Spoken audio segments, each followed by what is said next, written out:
Freedom, freedom, what a wonderful thing, that which every person desires. Somehow these words resonate within each of us. Why is it important for every human being, every nation and every country to be free? To be independent and unencumbered? What does freedom mean? Freedom is a complex concept. It exceeds boundaries. It has no beginning, no end. Where there is freedom, there is self-actualization. The Voortrekker Monument is the beginning and final destination of a journey about freedom. It is where ambition, courage, perseverance, and hope come together. This monument tells the story of the largest migration of pioneers in the history of South Africa. They left the erstwhile Cape Colony under British rule in 1834 by choice to work out a new future for themselves. They wanted to be free of a government that did not protect them and did not allow them to protect themselves and their belongings. They left almost everything known to them behind and undertook a journey in thought and deed. It was not a march undertaken helter-skelter. They explored the interior through many expeditions beforehand, and most of the trek leaders knew already which routes to follow and where they would settle down. Their ideals were clear. They wrote a manifesto with reasons for their trek and handed it over to the British authorities. They trekked across the Great River into an unknown world without help or support from any other economic or political power. With the election of Piet Retief as their principal leader at a collective meeting in Windburg, they carried democracy into Africa. They had to rely on themselves and maintained law and order in their ranks. However, it was not an easy journey, and it set high demands on man, woman and child in the desire for own land, independence and freedom. With solid Protestant faith, they tackled this ideal, and everywhere they went, they practiced religious freedom. In less than 20 years from their departure from the Cape Colony, they established two republics, the Zuid-Afrikaanse Republiek in 1852 and the Republic of the Orange Free State in 1854. The two republics eventually encompassed all functions to empower the citizens in their daily lives.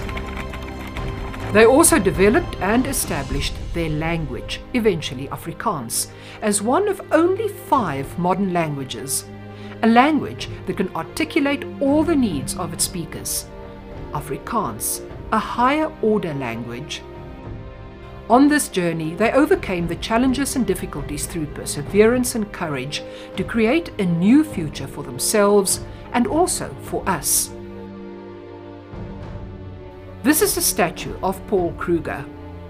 As a 12-year-old boy, he went on the trek with his parents, crossing large rivers and obstacles, fought and worked together with the others in every endeavor to eventually become president of the Zuid-Afrikaanse Republiek.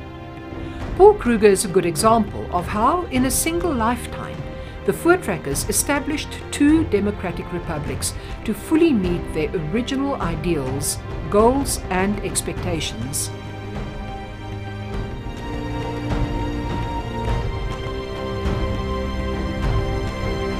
Today, the Voortrekker Monument is a concrete symbol of freedom, paying tribute to the Voortrekkers who undertook this journey.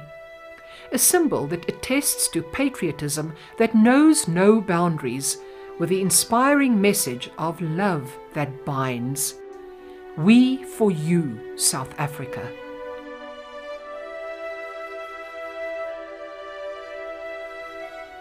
The monument is a declared nature reserve, about 340 hectares in size. It is rich in indigenous plants and trees. with wildlife grazing peacefully. It lies in the heart of the largest metropolis in Africa. But here, you are away from the city's hustle and bustle. Some like action.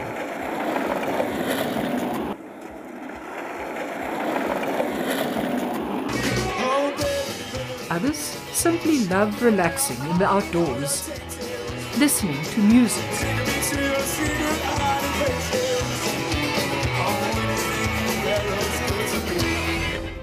or learning how things were done in years gone by.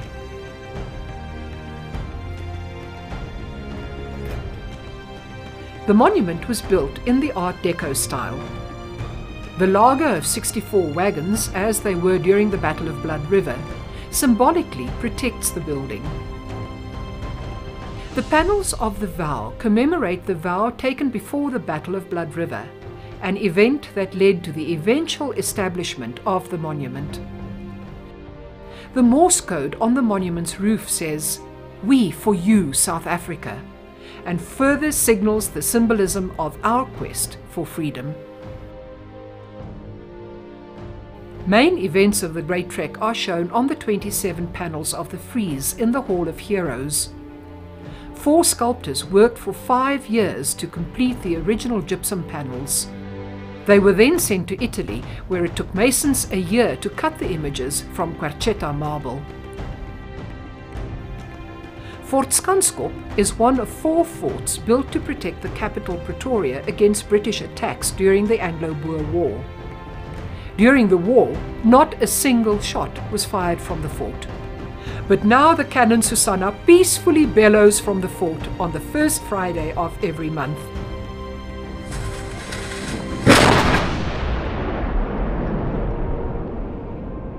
The monument was inaugurated in 1949 and in 2011 became the first Afrikaans monument since 1994 to be declared a National Heritage Site.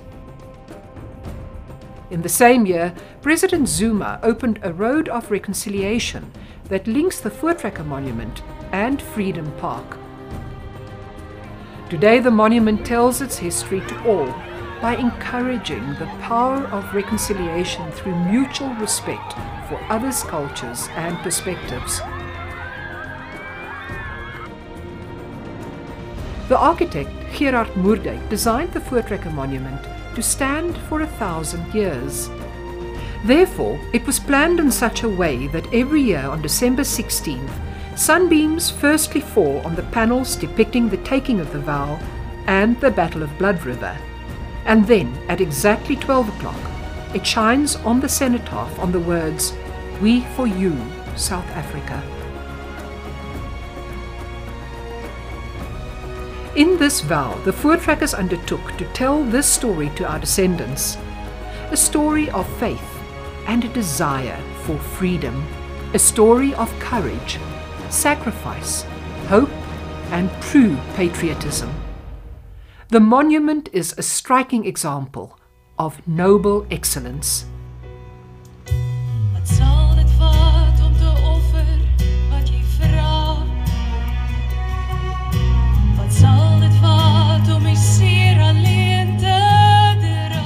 This is also our story, of yesterday, of today, and of tomorrow. We for you, South Africa.